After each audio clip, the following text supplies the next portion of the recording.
Good morning, Roland. Could you please take roll? On behalf of the State Treasurer, Mr. Boykin. Here. On behalf of the Director of Finance, Ms. Ortega. Here. Ms. Higa. Here. Ms. Hendricks.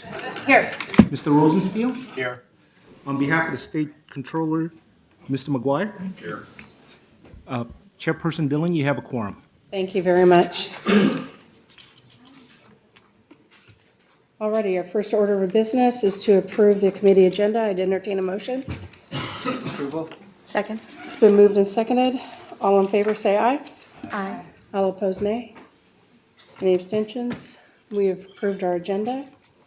Our next item is the approval of the minutes for the September 4th open session. Move approval. Second. It's been moved and seconded to approve the minutes. Give everybody just a quick second to peruse them if you need.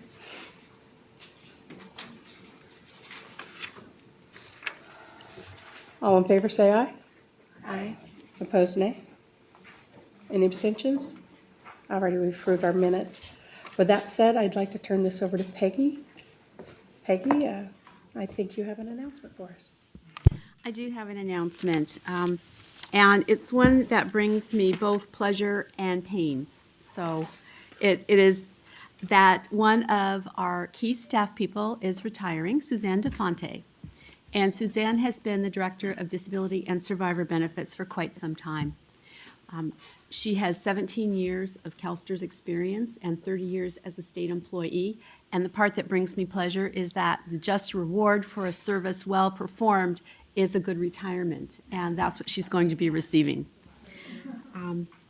She began her career with CalSTRS in disability, and after she was director for the disability area, we added in survivor benefits, which had been a separate organizational entity. And I want to just take a moment and talk about some of the challenges that people experience when they work in the disability and survivor benefits area. And it will reveal what kind of an impact Suzanne has had. This is our most challenging and vulnerable area for members and beneficiaries. For most people, they have no intent at the beginning of their career in ending it in a disability. And they are often frustrated, bewildered, angry, frightened, and all of the above. They need caseworkers who are compassionate, fair, and understanding.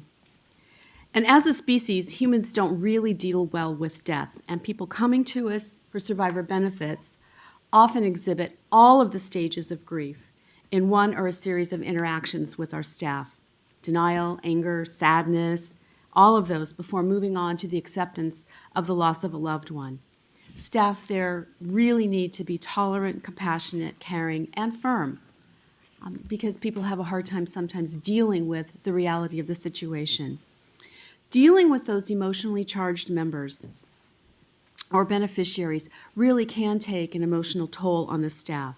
Stories of heartbreaking and almost devastating challenge are all too frequent, and they're very hard on the staff. And yet, despite those challenges and that challenging environment, Suzanne has really been a constant source of inspiration and motivation for her staff. In our most recent employee engagement survey, the percentage of engaged employees in her division was very high, higher than the benefits and services average, higher than the CalSTRS average. And 75% of her staff gave her personally high marks, and 80% indicated that she fosters a positive environment. From my perspective, Suzanne has been a destination manager. And I use that term deliberately because people come to survivor benefits and or disability because they have confidence in and want to work for Suzanne. They're excited and eager to work with her. She has a strong reputation and a proven track record of being fair, having high expectations, very honest and trustworthy. She has incredible patience, and she brings out the best in her people. We've been incredibly fortunate to have her on our team, and I personally have counted on her wisdom, business acumen, and personal integrity. I think she's a living example of member-centric leadership, always focused on serving the individual as well as maintaining perspective on the whole. She served the members of our system well. So I'd like you to join me in thanking her for her service and wishing her well in her retirement.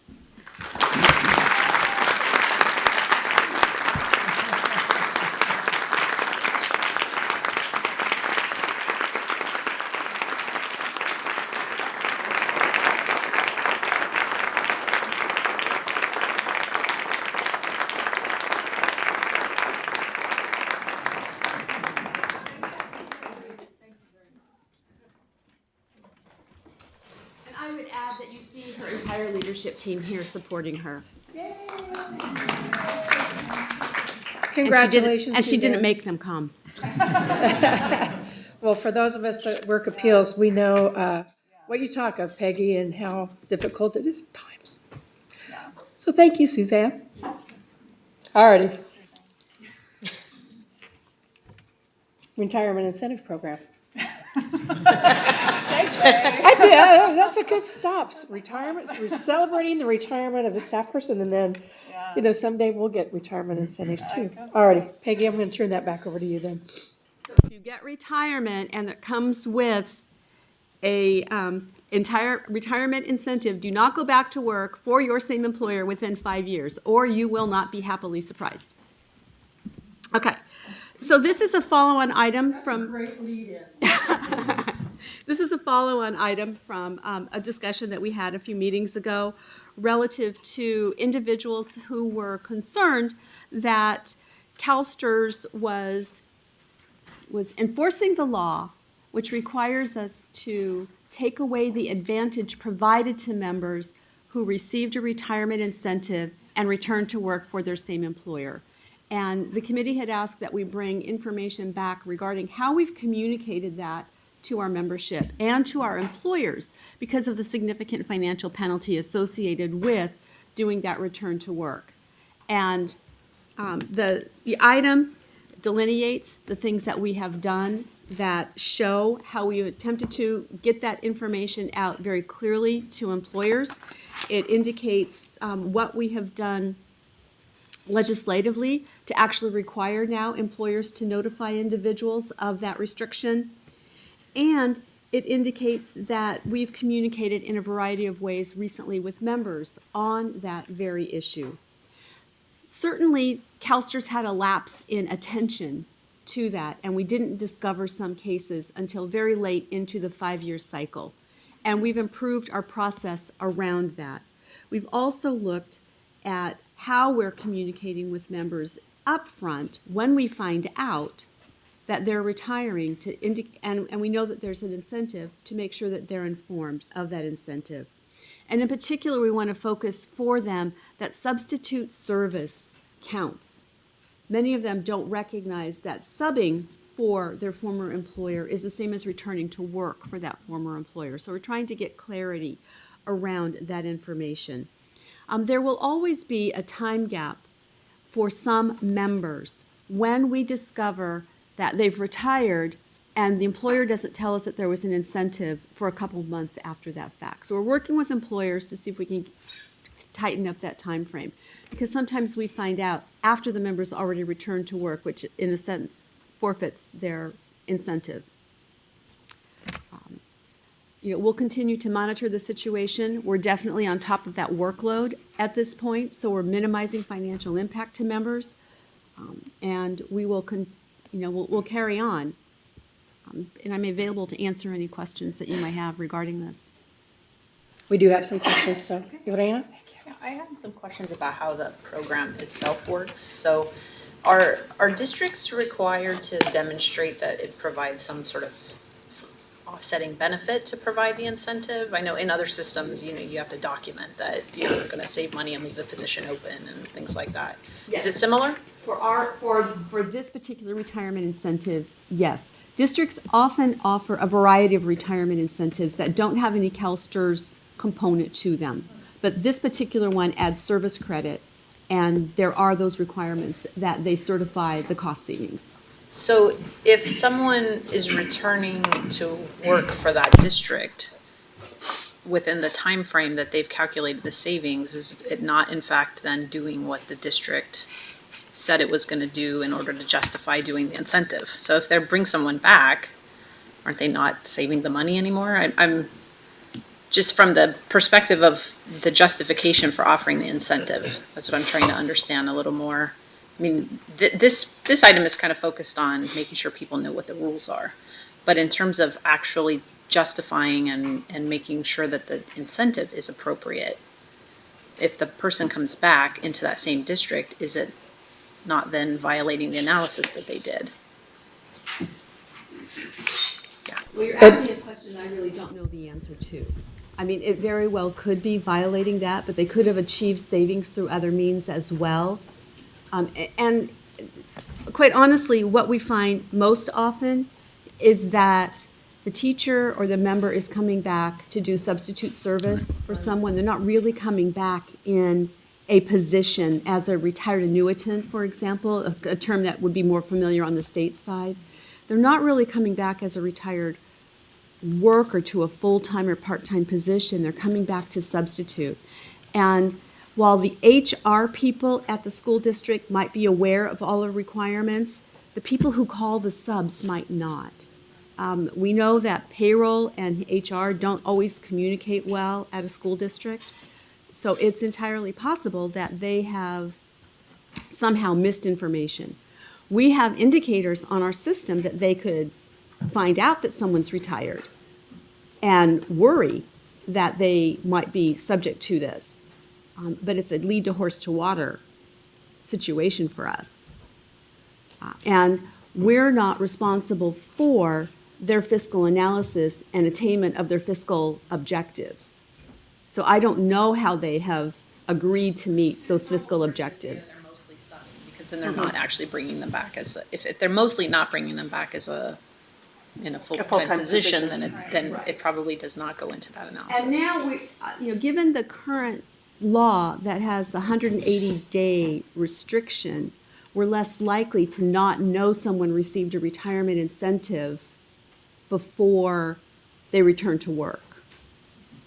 Because in the current environment, or in the previous environment, people could return to work if they started subbing in September at the beginning of a school year, and the district was still collecting all of their information and didn't actually inform us formally and pay us for the incentive until October. That individual may have already violated. With 180 days setback, we may be able to alleviate that problem going forward. Ed, did you want to chip in on I was anything? going to mention the same thing about they're returning to a presumably lower paying position and probably a position that would have been filled by some other person anyway. I mean, because they need so many subs, so they do it. But the other thing I just want to make sure that you're aware of is that the analysis of that cost savings is done at the county office and state superintendent level. We're not involved in any of that at all. Harry?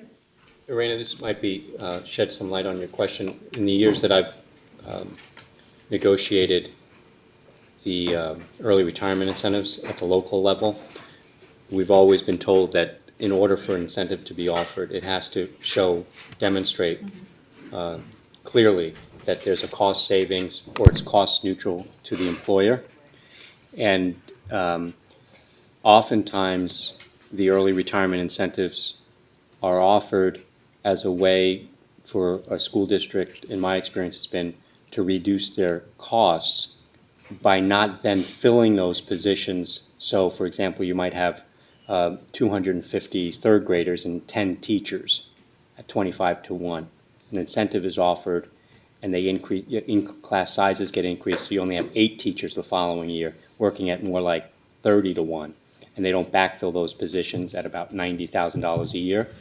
And if they come back, if a full-time employee retires and then comes back, it's probably more detail than you need, but if they come back and work as a substitute, a daily rate of pay for a substitute in the Los Angeles area is about $150 a day, no benefits. Full-time, veteran, experienced teacher with benefits is probably in excess of $500 a day, easily. So there's cost savings there. But my experience has been that cannot be offered if there's no cost savings or it's not cost neutral. If Go ahead. That's exactly what I was getting at, because when the document talks about 80 people being, identified, then that's why it raised a question for me. Are these 80 people who are coming back into those positions that would have otherwise been left vacant in order to justify the incentive analysis? And it's, if they're substitutes for the most part, then that's, Right. it's not working quite that During the way. recession, we used it in a way that we were able, Right. we were able to save Teaching Right. younger positions. Right. By then not backfilling. The downside was people had larger class sizes that they were working with, but people who wanted to stay employed were able to, and people who wanted to retire were able to retire. So there's a lot of upside to it. Is there any, maybe this is for Ed or someone else, is there any actuarial impact to this kind of the incentive versus people then coming in and maybe not catching that they shouldn't be getting the credit, or? Well, they're paying, the employer's paying the full cost of the increased benefit, so, and in fact, I believe that even if they were to forfeit the incentive because of return to work, they don't get the money back. Right. Yeah, so it's actually an actuarial gain when people violate the rule. As perverse as that might sound. And Peggy, your example of the left hand not knowing what the right hand is doing is absolutely true.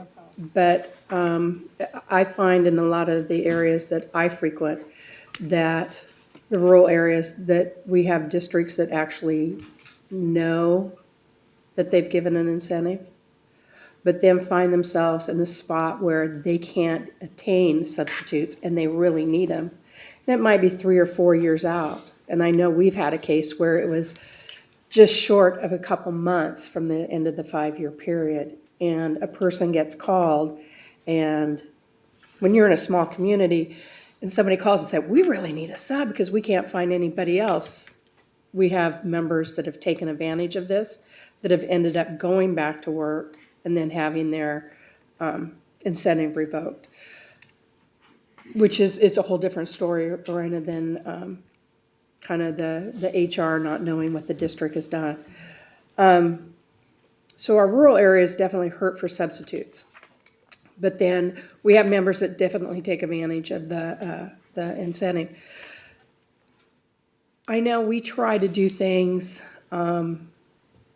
we put it in our newsletters, we let the district know that you need to tell these people that. But is there anything that we remind the district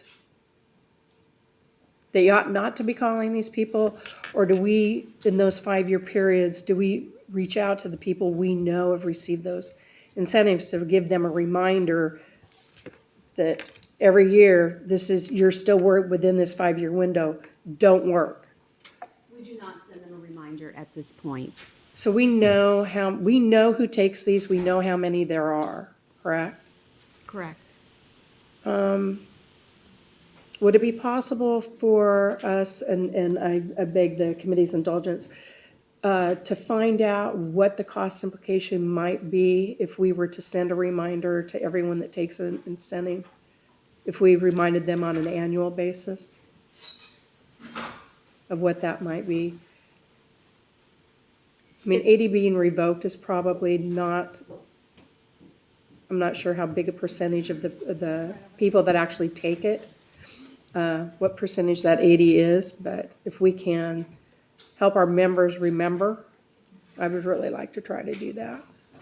So if we could bring that back, Peggy, I'd appreciate it. We can certainly find out that information. Alrighty. And you can just bring that, it doesn't have to be a separate item, but if maybe in a DCEO report. Okay. Alrighty, thank you. Is there any further questions on the incentive?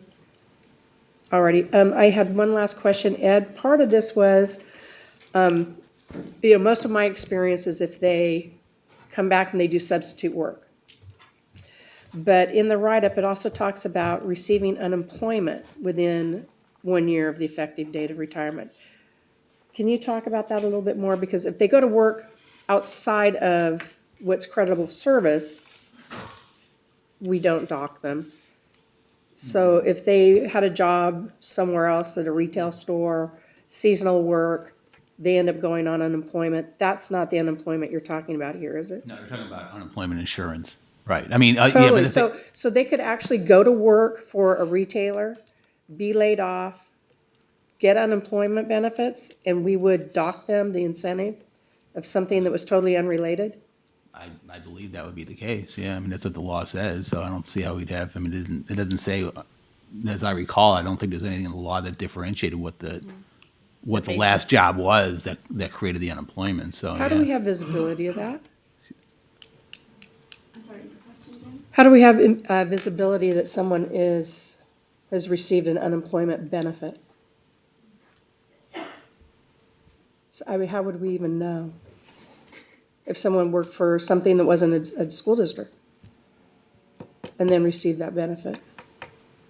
I think we would have to notify EDD and ask for information on who's receiving, you know, we'd probably have to do a match with EDD to say, here's a list of people, have they applied for unemployment during this time period? I'm not aware that we're doing that on an active basis. So the revocations that we have are mostly because they've returned to work in a school I'm district? unaware of a revocation as a result of receipt of unemployment benefits.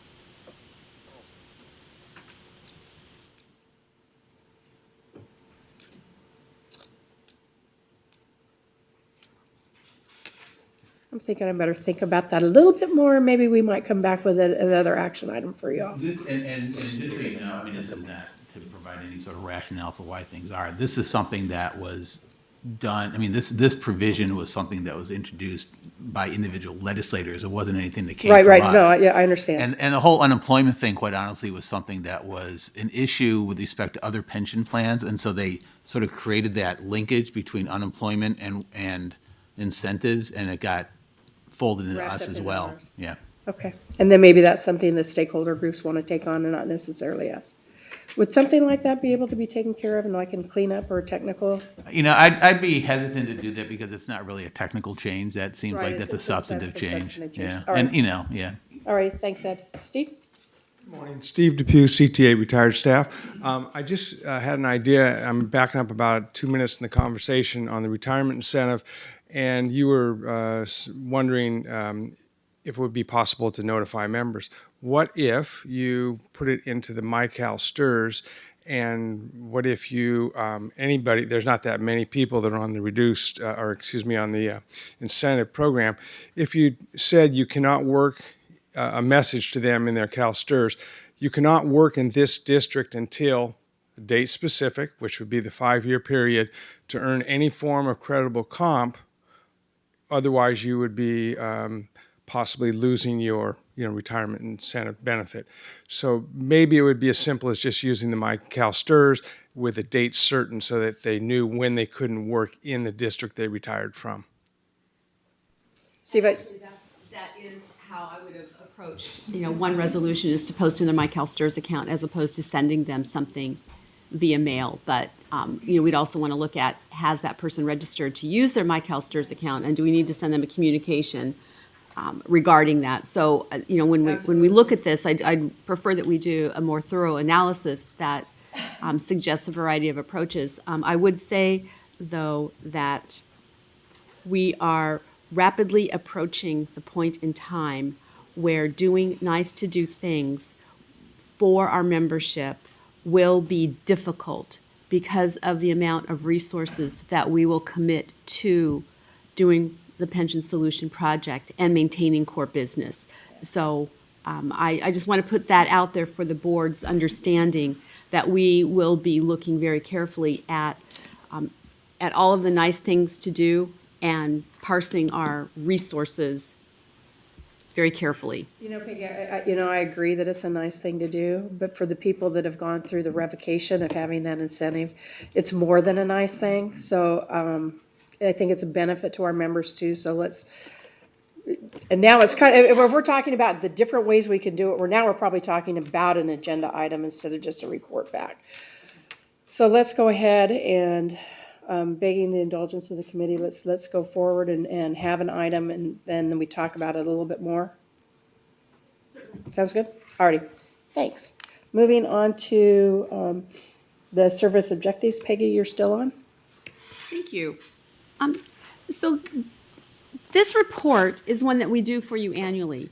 And I want to draw your attention to just a few of the pages in the report, starting on BNS 15.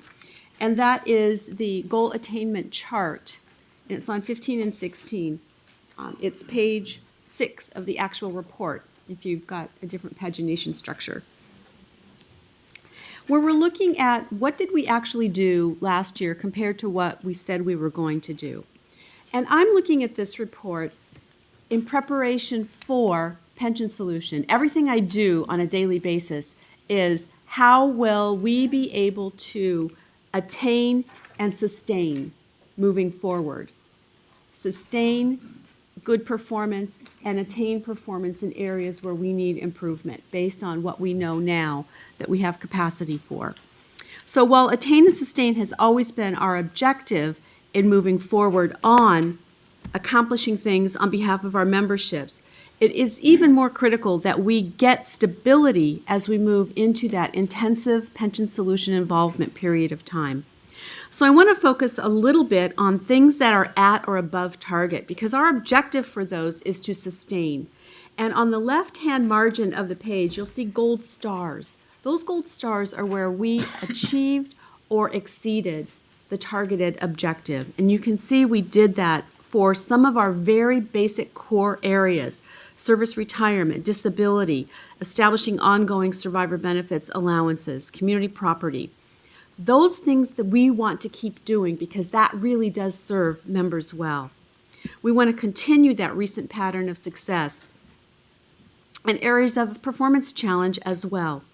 So I want to draw your attention to survivor benefits for a moment on applications processed within 30 days. That's on page 15 as well. We had strong performance in the fourth quarter of fiscal year 13-14. And that's demonstrated on page 24 of the report in the graphic. You can see we began the year in July down in a trough, but we ended the year strong.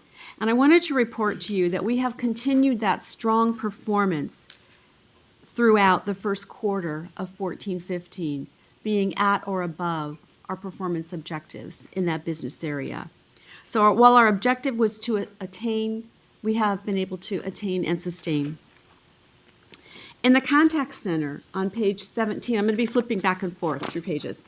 In the contact center on page 16 of the report, nope, contact center's on page 17.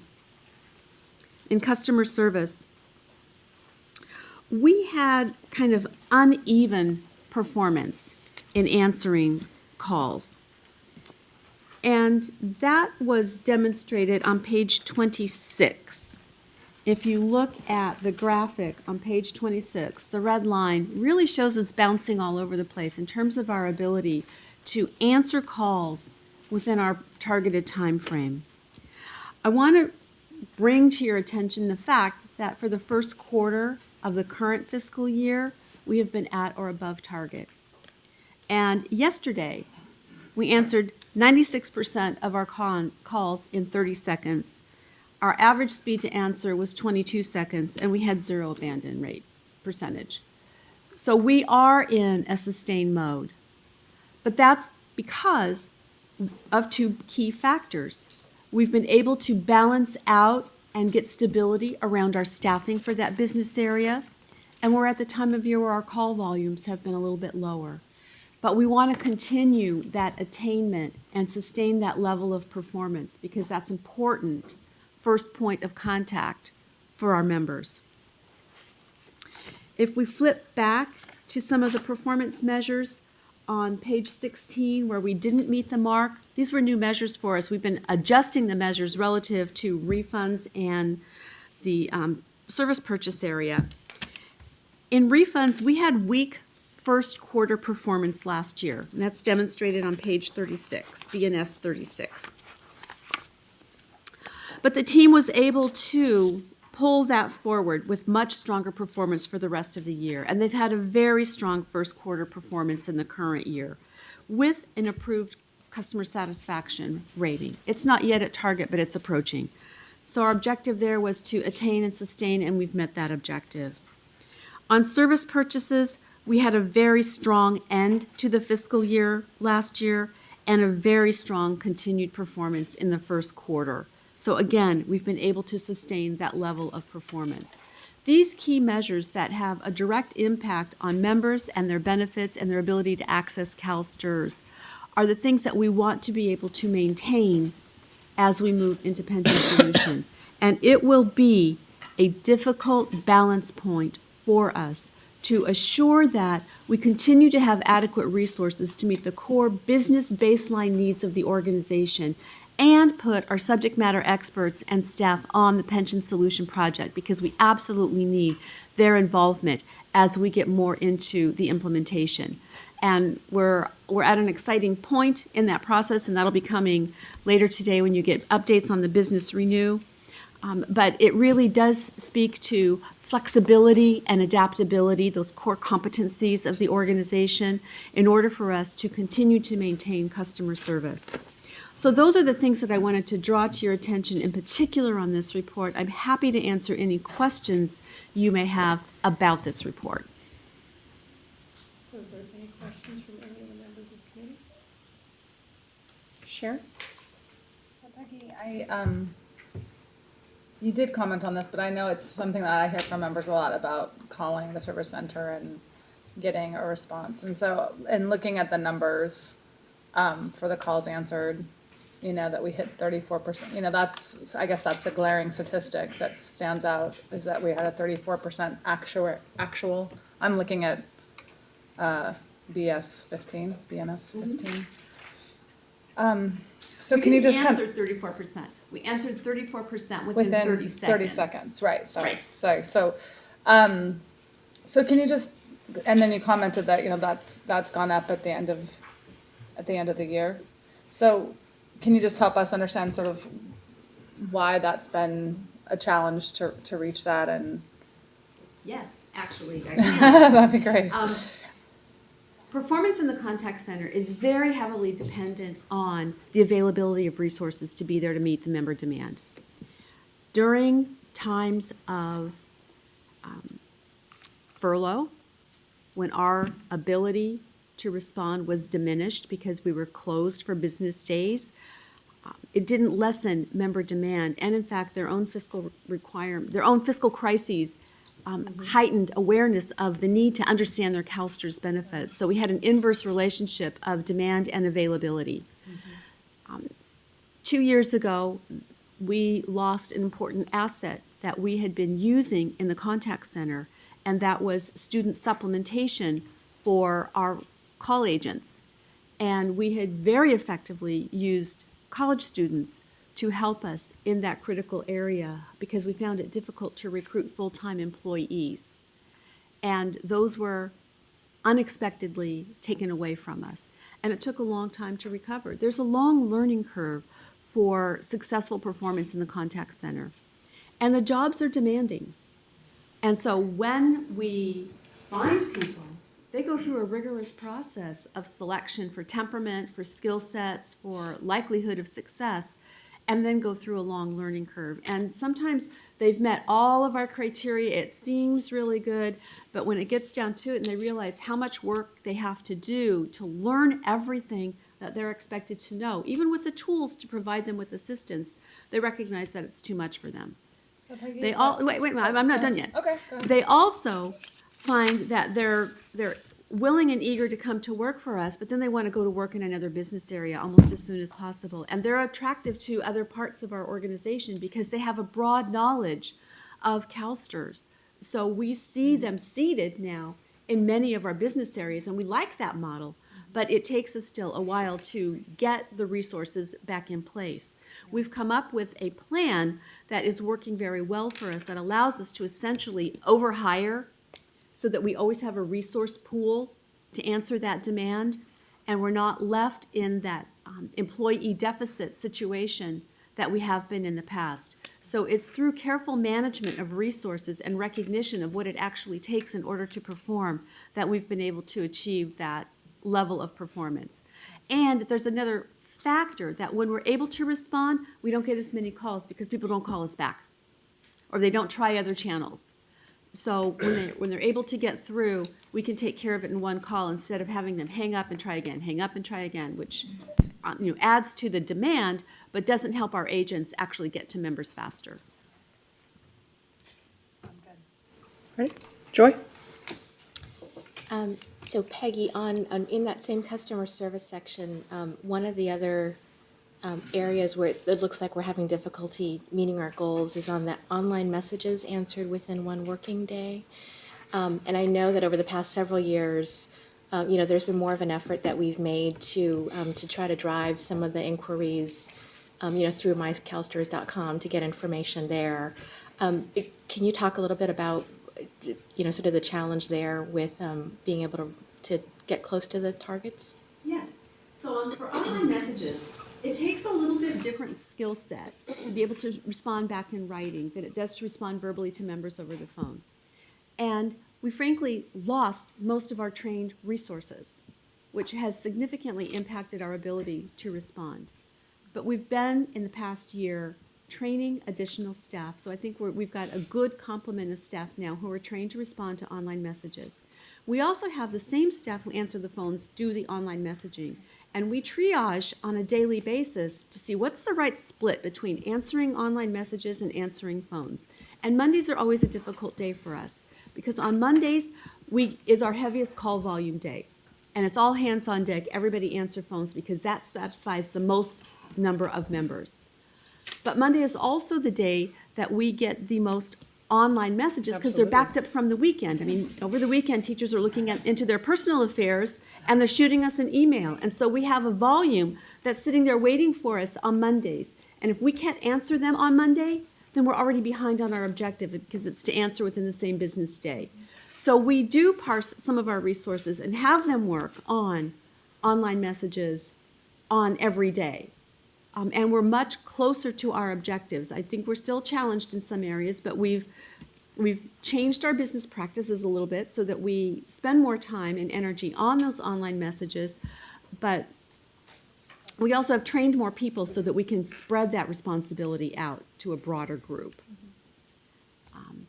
And there tends to be an inverse relationship. When people can't get through on the phones, they'll send us an online message. When we can't respond to their online message quickly, they'll call us. So, it becomes a cycle that isn't a very healthy one in terms of our ability to respond to member demand. And we're breaking that cycle of additional work pressure that doesn't need to be there by being able to timely respond to queries on the phone and more timely responding to online messages. And I'll have a comment about online messages in my DCEO report at the end. I was just going to say that it looks like, though, the statistics for members who have a high level of satisfaction with their interaction with the call center or with their interaction with the message, we're trending well there. So it's, the actual, when you can get to them, the experience is very good. It's just a matter of figuring out how to get to them in the timeframes that we're hoping for. Right, and what we know is the key dissatisfier for people through the online message process, through the surveys that we've done, is the inability to respond timely. It's not the quality of the answer they're receiving. It's not the thoroughness of the answer or the courtesy of the agent who contacted them. It really has to do with the speed to respond. Thank you. So Peggy, I've just discovered last year that I can actually have a message that goes out when someone emails me when I'm on vacation or am involved in something, so they actually get an automatic email. Do we have something when someone emails us that kicks back to them saying, thank you for reaching out to us, we'll get back to you as soon as we can? And I see nods in the crowd. Do we actually put in that message that the beginning of the week is real heavy for us, so if you've emailed us on a Monday, it might take us longer to get back in touch with you? Cynthia, can you join us? So Cynthia Steiger, who is the director over customer service, will be joining us. There is an Thanks, acknowledgement, but she would be more familiar with what that As soon as I acknowledgement started to actually talk about says. it, she was nodding. She knew what I was talking about.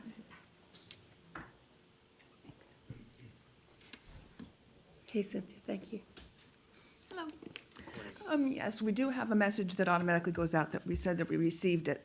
And then we also keep up to date when they actually send it to us, before they send it to us, what our response time is, or what they can expect in terms of response times. So, but we don't, the nuance that you were talking about, we don't have that one.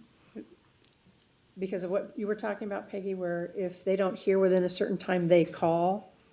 I mean, I don't know if we want to tailor something that bounces back to them to try to ease the relief either way. I don't know. It's helpful if we can catch it before they do go back, but one or the other. And as Peggy was saying, we are now in a positive spiral, so that we Right. really don't have any of that going on. As long as we can stay on top of our staffing, which is the real key for us, we shouldn't be in a situation again where we have that bouncing back and forth. Oh, good, because impacting the call center is not, that's tough too. Alrighty. Any further questions? Go ahead, Sharon. So don't go anywhere. I was gonna ask her, I wanted to ask you actually a follow-up question, because I was just telling Paul that I've been doing this on like Amazon or other, the online chat, so people will pop up and say, hi Sharon, can I help you? can I help you? It kind of scares you for a second, and then, okay, and I know a lot of our members, there's various levels of, technological savvy. I'm still kind of learning some things, but have we thought about that at all, the online messaging, or is it kind of online chat? We have talked about chat as one of the next likely channels that we would add as availability to our members, either through our existing system now or potentially looking at what the pension solution would do to help us put that kind of a function in place. It also would help, the other piece that we're looking at is when we're helping a member register, we can't see what they're doing, and so we can't see that they've got the cap locks on or something like that that's causing difficulty for them to register. So we could also look at the ability to look at their screen at the same time, not control it, but at least see what it is that they're doing at the same time that we're going through. And that will really, I think, help us get through those long calls much more efficiently. That's great, thanks. Thanks. So my comment kind of goes back to a comment you made, Peggy, on the last item, and also the way you prefaced this one. And that we're going to have to think and prioritize given the resources that'll have to go to the pension solution system. And so I guess I'm wondering, for the 14-15 plan, are you happy with the goals that are laid out? And, I think you're going to have to help us manage expectations about the nice to haves and the importance to have, prioritize accuracy, of course, and the information we give out, the amount of the checks we cut. That's important. Speed is great to have, but, I guess what I'm saying is, from my board seat anyway, feel free to help manage those expectations and help us prioritize on service levels. Thank you. I appreciate that offer of support. We are working hard at building adequate bench strength and coming forward with plans that are underway to backfill positions in anticipation of subject matter experts being pulled out, so that we've talked about this in the board context through the Business Renew Project discussions about this cascading up of responsibilities, so that we aren't left with people who are not able to perform the core functions of the organization while we pull the experienced workers for the Pension Solution Project. But we're struggling with how to do that well right now. I think we have a path forward that is close to finalization. The real key for us is for flexibility in how we look at positions, how we look at funding for those positions, so that we are carefully managing and monitoring all costs associated with the project, because we want to charge those to the project appropriately, but also recognizing what we need in order to maintain our business, and that it's not a direct one-on-one. If I pull someone out to be a subject matter expert, I might need them for 40% of their time, but I might need 30% of someone else and 40% of a third person, but I can't hire 40% of someone, so I need a whole body over here that can provide additional support so that everyone else can be pulled out. So that's the balance point that we're looking at now. And that will be a struggle. I mean, in response to your first question, I think we're good on the 14-15 service objectives.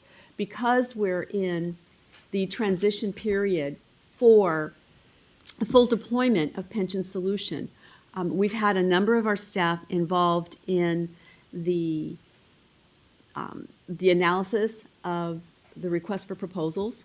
We've had a number of them engaged in critical project preparation activities, but we haven't yet fully launched into implementation because we haven't yet selected our vendor and they're not on board.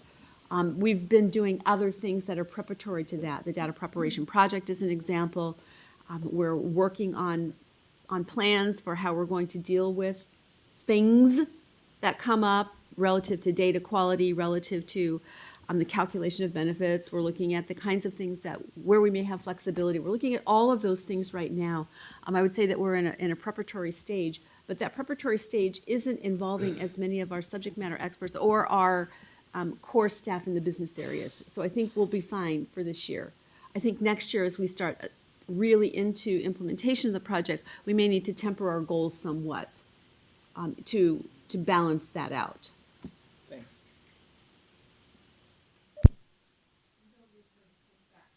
Because we get pretty aggressive up here too, so definitely push back. Harry? Peggy, how many employees fall under the Benefits and Services Department? About 400. 400? And how many of them are full-time employees? Virtually all of them. Almost all of them. So going forward with the Pension Solution Project, if I understand your presentation, your response to the questions accurately, it's not so much that you need additional resources or human capital to do all of the work that's being asked and to meet the expectations and provide the types of services that we've grown accustomed to in a timely manner. You're talking more about how those people you currently have under benefits and services, how and when they're used is the challenge? Well, there's two pieces to that, Harry. One of them is how and when the existing resources are utilized for project, but when they're being utilized for project, they're not spending time doing core work. And so we are looking at adding in additional human capital.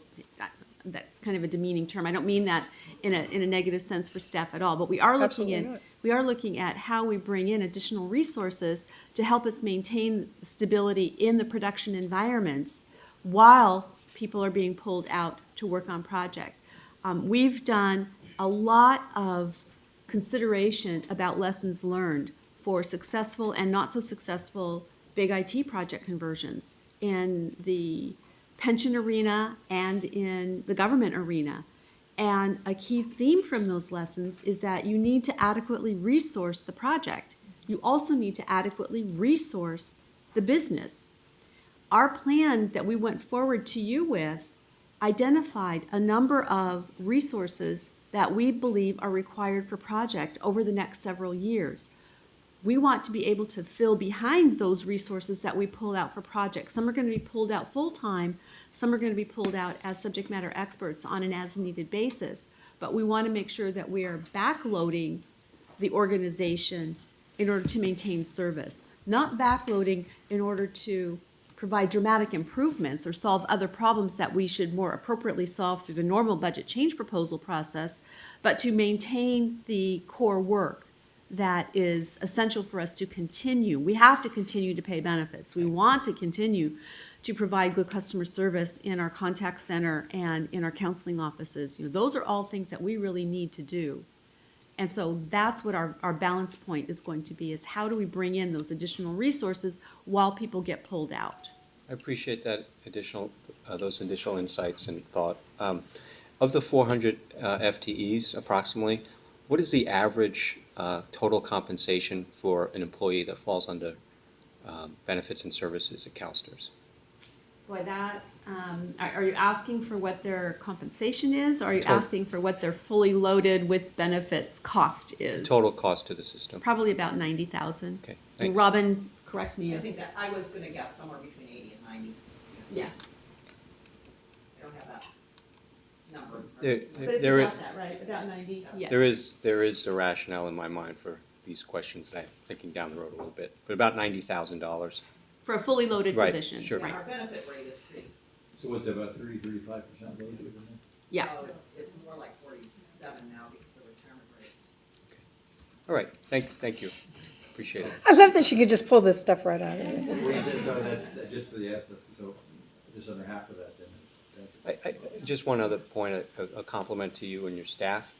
I know there was a dramatic change in the expectations and the culture prior to my arrival on the board and what you were asked to oversee over the last decade.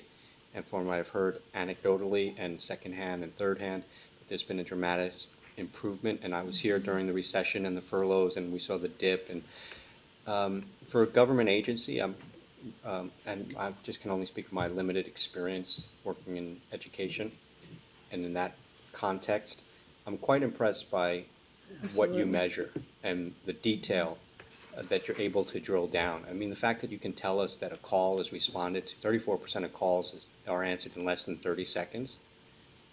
I mean, you think about it. I mean, I can only think about it in my own life when I pick up the phone and I think I'm going to call Chase Manhattan Bank on 4th Street, 5 blocks from my house, and I'm calling India, right? And the frustration level of having to wait or having to deal with a cable company. And it's amazing how it's amazing how all things considered, I mean, it's amazing how some of these companies stay in business because the customer service is less than satisfactory. I mean, on some very basic levels, on the wait time that you have, on language barriers, on the ability of someone to answer a question, the fact that you and your team are overseeing these issues and are sensitive to it, and the commitment to customer satisfaction and accuracy, as Grant was talking about, the importance of cutting the accurate check, et cetera, for the largest teacher pension fund, I think shouldn't be underestimated. It's a success story, and I think we should celebrate success stories. So thank you.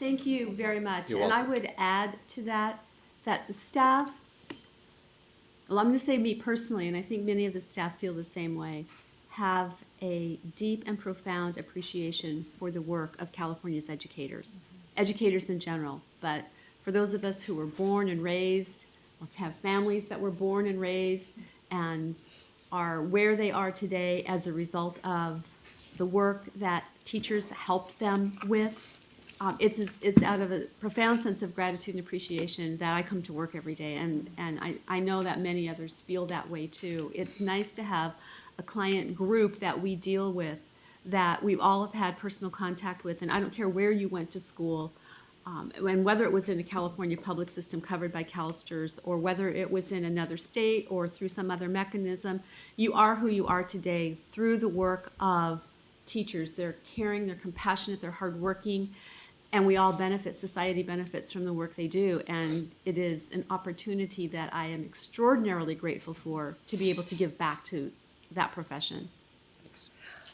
We have that recorded. I'm really glad to hear that. And I'm not going to ask any more questions because that's a really good note to end on, Peggy. Is there anybody else? Thank you so much, Peggy. We really appreciate it. All righty, demographics. Yes. Ed, you're yeah, on. Before we do that, I just want to clarify, when we talked the item before, the one Peggy just did on the issue about unemployment insurance, they actually looked at Yes. the law, and the unemployment insurance restriction only applies if you're getting benefits arising out of employment from a school employer. Yes. So just make sure that it was clear. All righty, so it is all wrapped up into Yes. employment, Yeah, right? yeah, Things that would be credible to right. the system. All righty, thank you. So anyway.